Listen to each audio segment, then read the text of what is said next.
যে কোনো খাবার করে খাওয়াতে গেলে কিন্তু কষ্ট হয়, কিন্তু করে খাওয়ার পরে কিন্তু শান্তি করে তৃপ্তি করে খাওয়া যায়।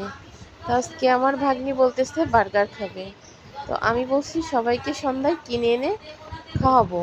বিশেষ করে বেশিরভাগ খাবারই কিন্তু আমরা বাসায় তৈরি করে খাই, হোক ভালো বা খারাপ, তারপরেও কিন্তু নিরাপদ খাবার খাওয়া যায়।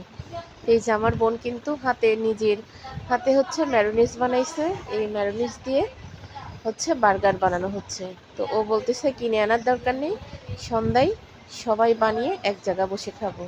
তো এইখানে হচ্ছে আমার আব্বা 30টা না 20টা রুটি এনে দিচ্ছে, আর বাসায় সব কিছু মানে রেডি করে বানানো হচ্ছে। যেহেতু মানুষ অনেক বেশি, এই জন্য রুটি কিন্তু মাঝখান থেকে কেটে দেওয়া হয়েছে, কারণ একটা করে দিলে হবে না। রুটি হচ্ছে অর্ডার দিয়ে আনা হয়েছে, এটা এখন আর পাওয়া যাবে না।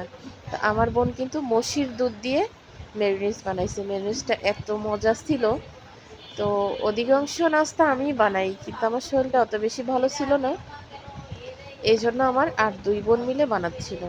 তো এইখানে হচ্ছে পান নিয়ে আসছে, দেখেন কত বড় বড় পান নিয়ে আসছে।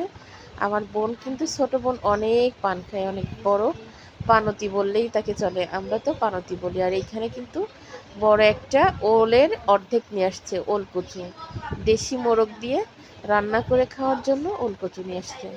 আর এই যে আর এক চুলায় চীনের হাঁস রান্না হচ্ছে, আর ওই চুলায় কিন্তু বার্গারের জন্য গোশটা ভাজি করা হচ্ছে। তো হাঁসের গোশ বেশিরভাগ কি বোনদের বাসায় গেলে আমি নিজেই কিন্তু রান্না করি। আজকে আমার শরীরটা একদমই খারাপ ছিল, এই জন্য ওরা দুই বোনই কিন্তু সব কিছু রেডি করে গোছগাছ করে রান্না করতেছে। এইখানে দুইটা চীনের হাঁস আছে প্রায় 5 কেজির মতো। তো অনেক বড় বড় দুইটা, একটা আমি নিয়ে আসছিলাম আর একটা এদের বাসায় এসে কেনা হয়েছে। তো দুইটা চীনের হাঁস মিলেই রান্না করা হয়েছে।